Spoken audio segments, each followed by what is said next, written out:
O'zbekiston musulmonlari idorasining juma tabrigi hamda diniy masalalarni tarqatish atrofidagi gap-so'zlarga munosabati.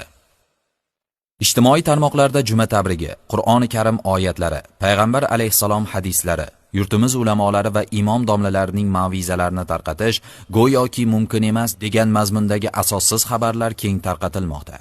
Shuningdek, yurtimizdagi rasmiy diniy sayt va ijtimoiy tarmoqlardagi ma'lumotlarni mutolaa qilish yoki ulashish javobgarlikka sabab bo'lishi haqida ham vahima uyg'otuvchi yolg'on xabarlar keng muhokamalarga sabab bo'lmoqda.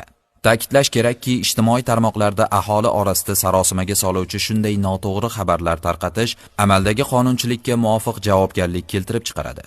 2021-yil 5-iyuldagi O'zbekiston Respublikasining vijdon erkinligi va diniy tashkilotlar to'g'risidagi qonuniga asosan e'tiqod erkinligi kafolatlangan.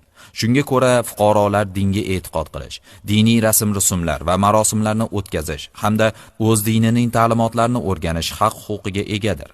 Shunga binoan mo'min musulmonlar uchun zarur bo'lgan diniy masalalar rasmiy elektron manbalar orqali keng yoritib borilmoqda. O'zbekiston musulmonlari idorasining rasmiy veb-saytlari, masjid-madrasalar, iqtidorli imom-xatiblarning sayt va ijtimoiy tarmoq sahifalarini mutolaa qilish hamda ulardagi ma'lumotlarni yaqinlarga ulashish mumkin. Jumladan, juma tabriklarini ham tarqatishga ruxsat etilgan. Bularga hech qanday ta'qib yo'q. Rasmiy va yetakchi elektron manbalar ro'yxatini ushbu havola orqali taqdim etamiz. Ta'kidlash joizki, islom ma'rifatini tarqatish, xalqimizga din va diyonatni yetkazish va yoshlarni ilm va ma'rifatli qilish ziyolilar, xususan din peshvolarining eng muhim vazifasidir. Shu maqsadda O'zbekiston musulmonlari idorasi va uning tizimidagi imom domlalar tomonidan internet olamida ma'naviy ma'rifiy yo'nalishlarda muntazam targ'ibot, tashviqot ishlari amalga oshirilmoqda.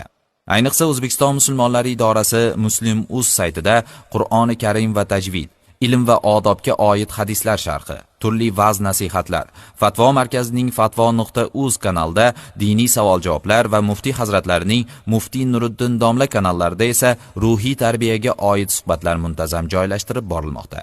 Xulosa shuki, mo'min musulmonlarimiz mana shunday rasmiy, ishonchli ijtimoiy tarmoqlardagi diniy ma'rifiy mazmundagi barcha ma'lumotlarni mutolaa qilishlari hamda yaqinlariga ulashishlari mumkin.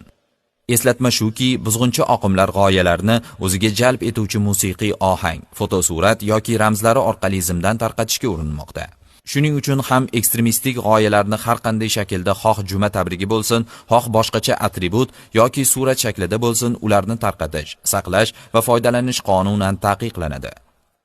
Avvalroq tarqatish taqiqlangan ekstremistik sayt va tarmoqlar ro'yxati e'lon qilingan edi. Shunday ekan, O'zbekiston musulmonlari idorasi fuqarolar